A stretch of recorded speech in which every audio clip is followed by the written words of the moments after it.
up, guys? It's your girl Whitspiration.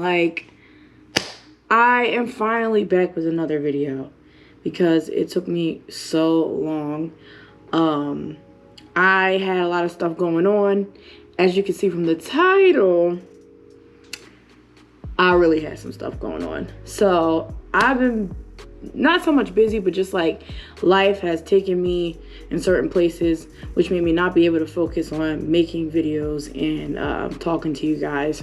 But I'm back, and I think that when you go through these things, it helps you, you know, just be able to sit and think about things and let your mind basically just clear your mind so that you could just come back better, fresh, and ready to, you know, start. So yes, as you can see, the title says me and my family survived the coronavirus.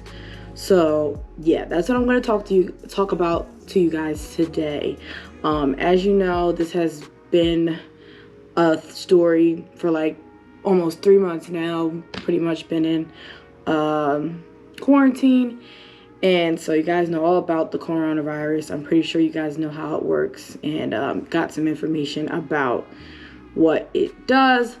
So I'm not a doctor. I can't really explain the whole virus and everything it does, but what I'm going to try to do is tell my story, how I got it, how my whole family got it, and hopefully it can help some of you guys. So I think I'm going to start with my mother, because my mom is actually, she works, she's a healthcare worker, not a doctor, nurse per se, but she is a security supervisor.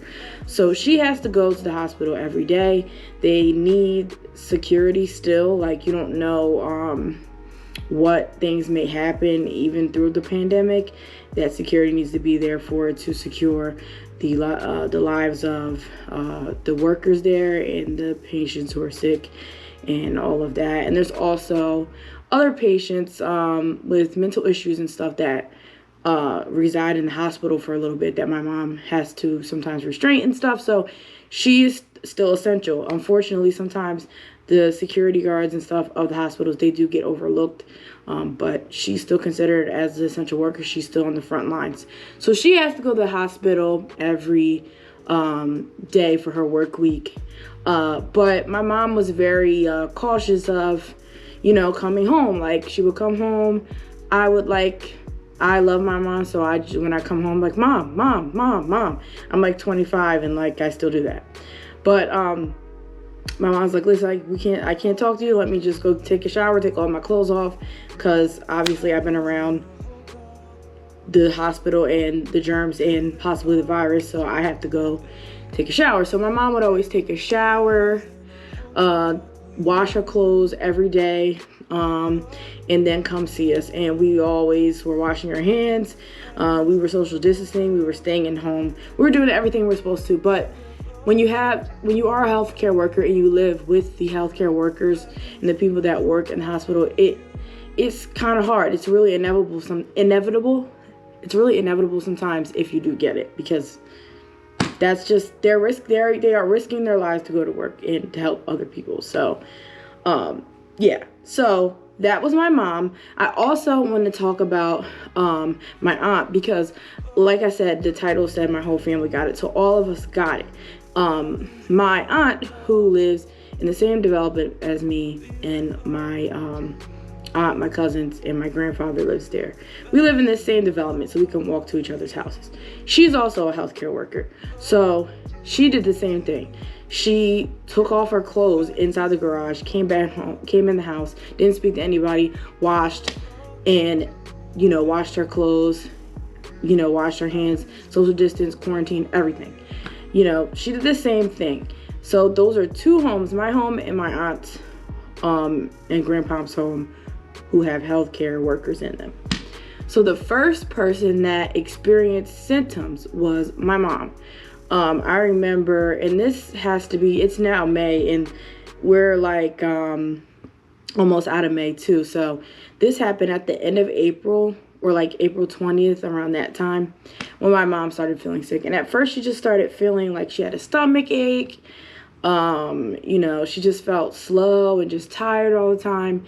And she just thought, you know, that she just wasn't feeling good, or, you know, just this is something that would pass. You know, like sometimes your stomach does start hurting and you do feel tired. So that happened, but it started to continue to happen, and it just got worse. And then she started to feel feverish and just really tired. So, you know, we are a family of faith. We believe in Jesus Christ. And, you know, my mom, the church prayed for her and everything. And she started to get progressively worse with her symptoms, where she just felt like she was tired. She started to get a cough. She had the fever, and she just was laying in bed all day, and just her body was aching and not feeling great. So that was her, who started off the symptoms. And she started feeling like this for a couple of days. I'm going to say like 3 to 5 days she was feeling like this. And, you know, she was trying to take all the medicine and stuff to help her. And, you know, she still didn't feel good. So then fast forward to 5 days later, you know, I knew my mom was coming down with something. I was working, which I'm teleworking. I telework. And I started to feel like I had like a really bad headache. It's really bad. It's almost migraine-ish. And I just felt tired. I was like, oh my God, I can't wait to get off of work because I'm going to go to sleep. So I had this headache for like 2 or 3 days. And it was like a migraine headache. And what I did was, at the time, our thermometer wasn't working. So I couldn't mark if I had a fever or not. So I took medicine. I took Tylenol and everything. And the Tylenol seemed to work. I like took that, and it seemed like, okay, my headache and everything's over. So I'm fine. So next couple of days, I feel good. My mom still doesn't feel good. She's in the bed. She has no energy. She's sick. Then my dad says he has a headache. And the same thing with me. He had like a really bad headache. He's tired. He took the medicine. We both felt better when we took the medicine for like 2 days. After the 2 days, both me and my dad got a fever. I went out to the store, and I just started to like, I felt like when you get this, it's like a decline. It's like the same thing with the flu. I feel like a decline in like my energy. So it's like, it's that's my only explanation of it. It's like you feel good, and then you're like, that's what happens with your energy. Like this virus is very like, it plays a lot on your energy. So I went out to we were trying to get thermometers. There were none.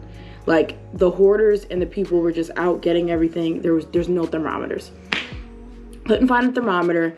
I got Theraflu, and me and my mom just came home because I had low energy. But my dad had a fever, and he didn't feel good. So somebody had to go out. So we went out while we were sick.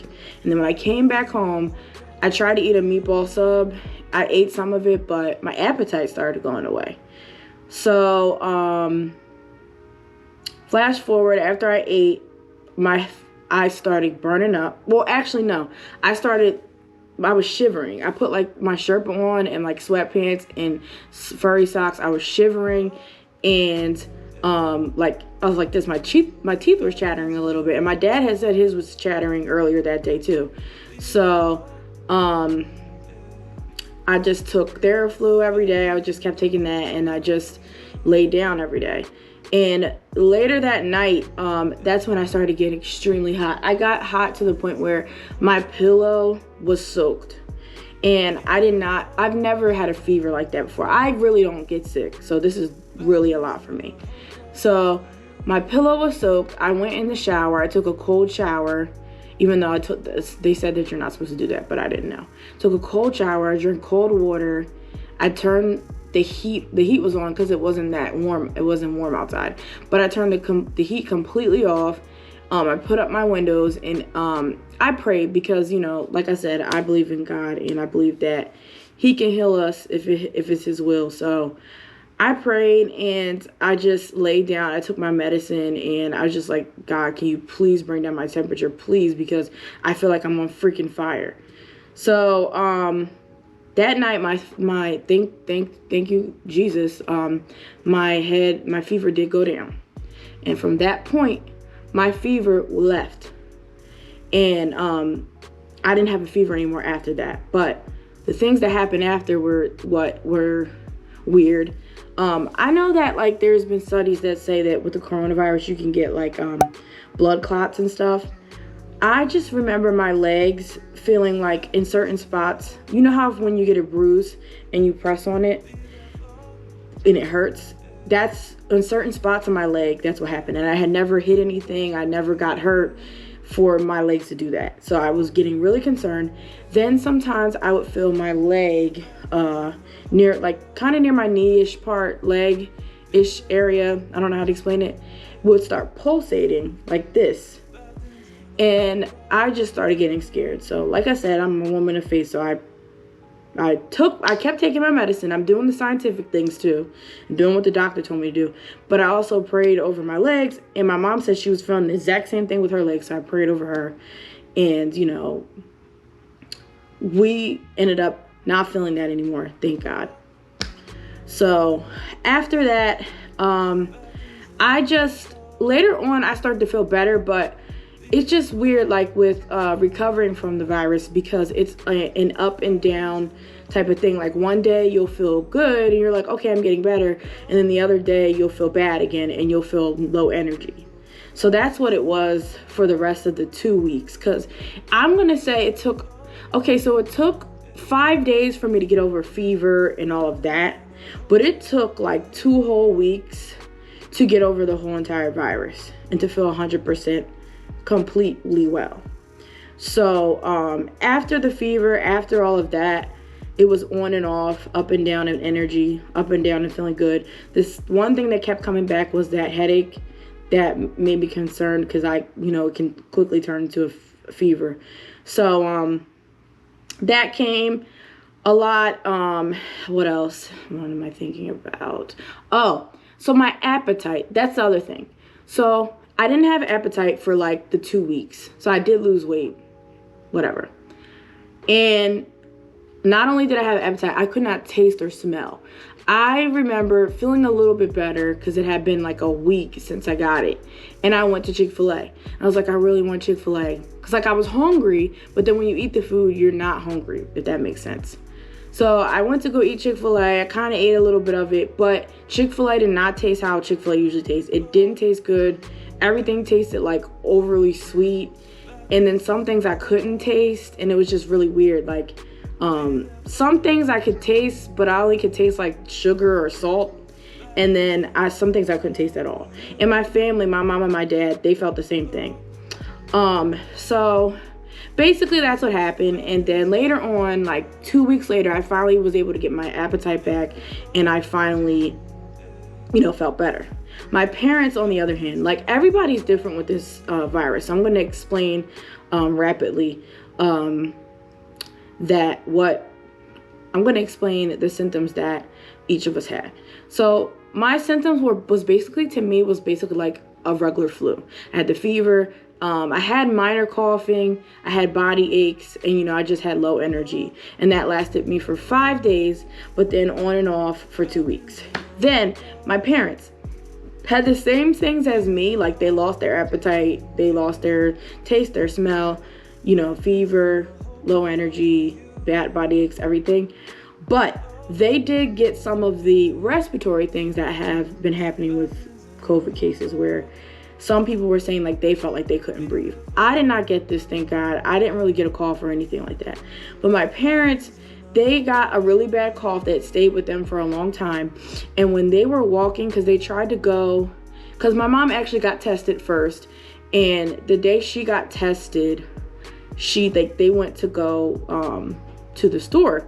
They couldn't go to the store. Like they just went back in the car, and they went to like a Dollar General, a smaller store, so that they can just walk around faster and not be like it's somewhere like Walmart or something where you have to walk and it's a big space and it takes a long time. Because when they started walking, they couldn't breathe and they had shortness of breath. So they did experience that. And that is what is concerning, because the more and more you can't breathe, that's when you actually have to go to the hospital. My parents, thank God, God blessed us. They didn't have to go to the hospital, but they did experience shortness of breath. Now, my other family in the other household, they all got it too. My grandpa, he had to go to the hospital. Thank God he's back, because remember, this is like, it's been a month almost since this happened. My grandpa, thank God he's back. There's so many elderly people that have died from this. But my grandpa, he's back, he's home, and he's safe, and he's recovering. But my one aunt that worked at the hospital, she got it, and she just already had a cough, but she had the cough. I think she had the fever. She had the loss of appetite. She had the loss of taste and smell and everything like that. So did my other aunt. But my uncle, he didn't have any of that. He just had like a stomach flu. Well, not a stomach flu, but just like an upset stomach, sick to the stomach type feeling. Other than that, no other symptoms. My cousin, he had no symptoms, 0 symptoms, but he had it. And how we all knew is like, my mom was the first one to get tested. She came back negative because by the time she took the test, she was already recovering and there was nothing in her system. So she was able 2 weeks later to go back to work. When me, my dad, my aunt, so it was like all of us that had to take it. So me, my dad, my 2 aunts, my cousin, and my uncle. 6 of us, all cars were like right behind each other, took the test. Now the test is really weird, and some people said they experienced like pain with it. I just experienced a burning sensation through my nose, and then once they took it out, I just started coughing, and like it felt like pepper was stuck in my throat or something. And it made me tear up. That's it. So when you take the test, it's just like, it kind of looks like a pipe cleaner bristle, and they put it up your nose like this, and you're obviously in the car, and you have to put your head back like this, and they push it in your nose, and then they're telling you to breathe because you have to make sure you breathe, and then they pull it out, and that's pretty much how they take it. So we took that. We all came back positive. And that's the weird thing about it, is because my cousin was the only one who didn't have any symptoms, but he still had it. So that's why I said you can't really like go by one person who had it, because everybody's symptoms are different. So yeah, that was my crazy story of my whole entire family. And I want to get t-shirts that say that we survived the coronavirus of 2020. Like, I really want shirts. But yeah, so I'm happy because we're all 100%, like, I feel 100% myself now. It's been a month, and like, I really feel like myself. 3 weeks ago, I felt like crap and like I was gonna die, but I didn't. And I just thank you, Jesus. And I'm so happy that, all of us recovered, and none of us, besides my grandpa, had to go to the hospital, but my grandpa is back. And when elderly people get it, especially people who have already had health problems, it takes them a longer time. Like, the older you are, the longer it takes, because I started feeling better and getting more energy before my parents did. They took longer than me. I took like 2 weeks to really recover, 2 weeks and some change. They took like 3 weeks and a little more to really feel like themselves. And my mom still sometimes there's moments where she can't taste a little bit still, but she's negative. But yeah, like my grandpa, he's 82 or 83, and if it took me 2 weeks to feel great, it's going to take an older person that already had problems even longer. But he's 100% better. He's eating now. He's talking. He's walking, because there's some cases where people had to go to rehab because they couldn't walk. Like, this virus hits people hard. And I'm just glad, and I know I'm blessed with favor from God, that I didn't go through any of those things, and that he brought us out and my grandpa out too. So I just thank God, and I'm just happy that, we survived it. So before I close this, I want to get into, because this virus it's political. It's not just like science and medical. It gets political because, there's people protesting about quarantining and protesting about the virus. There's a lot of things going on. So I have one thing that I also want to talk about first is discrimination with the virus, because I did see a case that happened in Florida where there was these two this African American couple, a man and woman. They were going to get their car done, and it's been a month since they had it, which is kind of about the same time for me. Been a month since they had it. They were like, we need to get our car washed or whatever, or clean or whatever. The people were like, we can't service you because you had the coronavirus.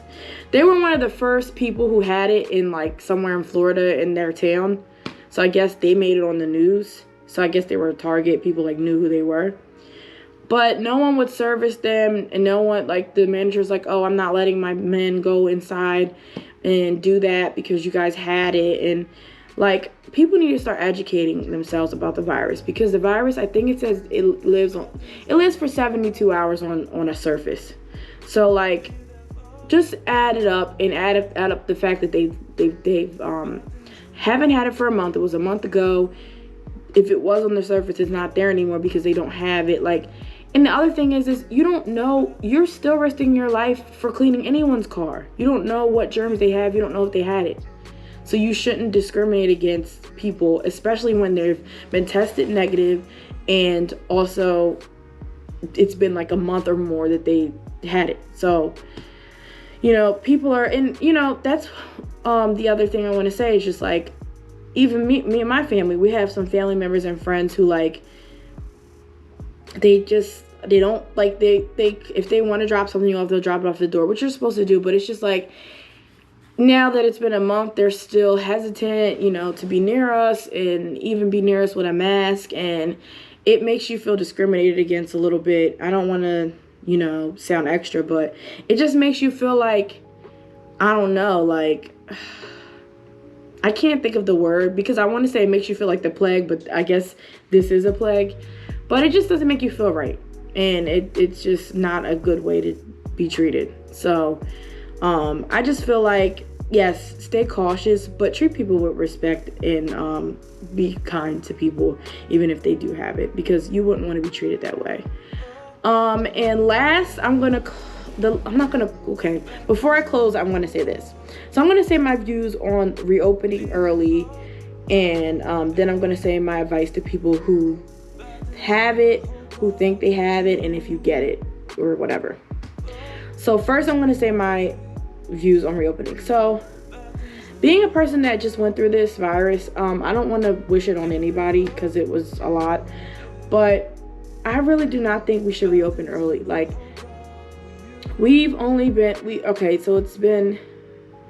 it's going on 3 months, I guess, that we've been in quarantine.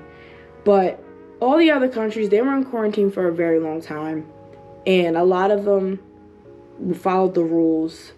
A lot of them respected what their government was saying because they knew that this was a very deadly virus. And if you didn't social distance, you didn't listen, it would impact more people's lives.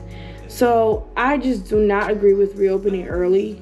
I think that it just seems like, how in school where like the whole class is being bad, and then you were like, oh, like, the longer you guys are being bad, the more punishments we're gonna get, guys. The more like that we're not gonna be able to have recess or get an ice cream party. Like, that's how that's how I feel right now. It's like, and it's not like it's not like we're being told to quarantine because they're trying to harm us and stuff. It's just they don't want more people to die. We already have 100,000 people who died from the coronavirus.